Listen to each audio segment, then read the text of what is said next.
There's a lot the Chinese regime doesn't want you to know about, and YouTube is helping them keep it under wraps.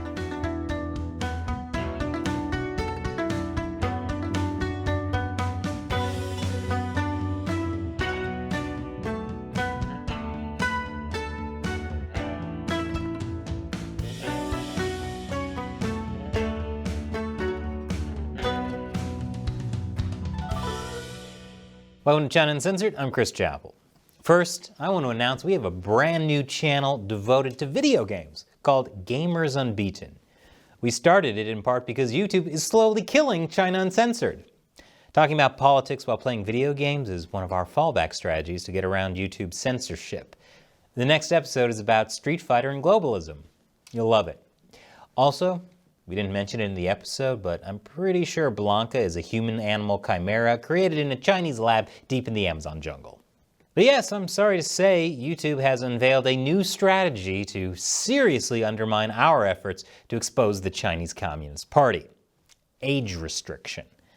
I suspect pro-CCP bot accounts are mass flagging our episodes until YouTube age restricts them.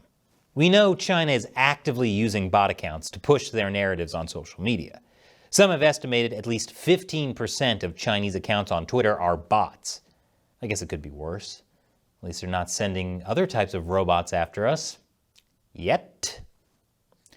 In fact, we know an awful lot about China and Twitter now thanks to a Twitter whistleblower. Twitter is making hundreds of millions of dollars a year from Chinese clients, which makes China one of Twitter's largest non-US revenue streams. Twitter also was giving user data to China. And according to the FBI, Twitter had actually employed at least one Chinese spy. Great.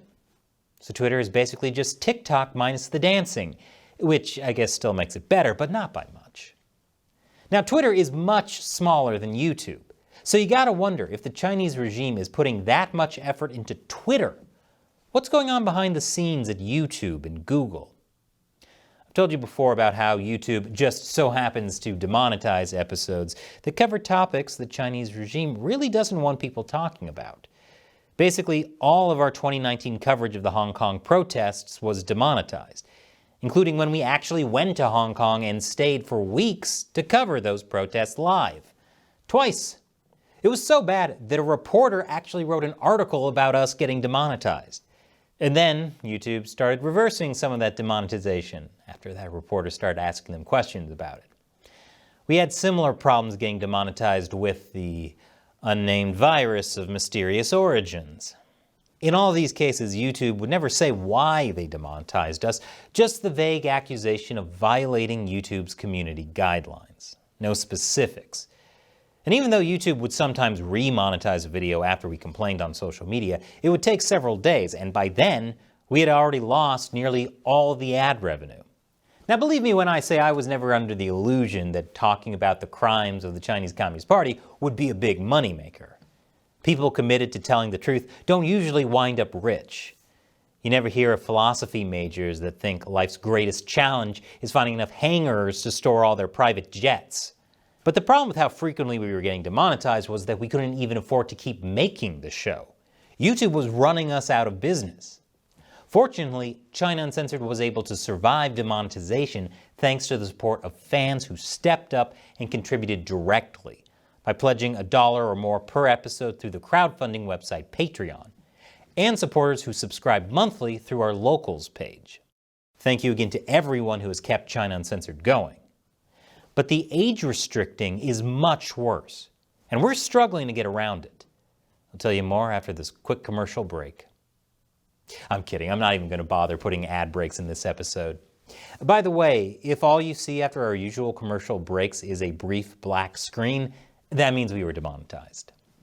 So in the past few weeks, we've suddenly found a lot of our episodes getting age restricted. Pretty banal episodes too, like this one about Biden's executive order limiting Chinese access to American microchip technology. Oh no, we have to protect the innocent children from foreign policy in the tech sector. The pattern is pretty striking. Several weeks after an episode is published, YouTube suddenly decides an episode isn't appropriate for anyone under 18.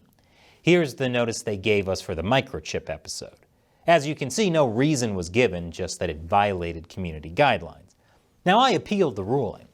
What YouTube says it does is then assign a human reviewer to actually look at the episode and verify if it violated the community guidelines. But in all these recent cases, the appeal was rejected immediately. Who knew that foreign policy in the tech sector was such a hot-button issue? We should have just talked about something less controversial, like abortion. Actually, we have a pretty good guess for why these episodes are getting age-restricted. It seems to happen whenever we show video or photos of one of the Chinese Communist Party's human rights crimes. In the microchip episode, we briefly talked about how the Communist Party is committing genocide against the Uyghurs. And we showed this famous footage of blindfolded Uyghur prisoners. Nothing violent happens in the footage, but they're obviously blindfolded prisoners. I'm not going to show you that footage here because then our episode about YouTube's age restrictions would get age restricted. In another recent example, YouTube suddenly age restricted an episode we did on the UK's changing China policy. Either YouTube is really afraid of foreign policy episodes or, yep, there it is. We showed a still image of Hong Kong police arresting protesters. That episode is still age restricted. And the fact that YouTube is age restricting evidence of the Chinese Communist Party's human rights violations is even worse because if you can't show it, it's so much easier for people to deny it's actually happening. And this age restriction problem isn't just happening to us. Here's a reporter for ABC Australia talking about how his documentaries on China's influence in Hong Kong and Taiwan are suddenly being age restricted. Other videos about the Chinese Communist Party's actions in Hong Kong and Australia were age restricted as well. Once something is age restricted, it's pretty hard to get it reversed. YouTube claims to review each episode when we appeal the age restriction, but that can't be true.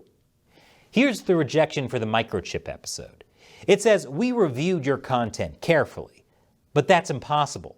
They sent this seconds after my appeal, and it's a 12-minute episode. So YouTube is definitely lying to us.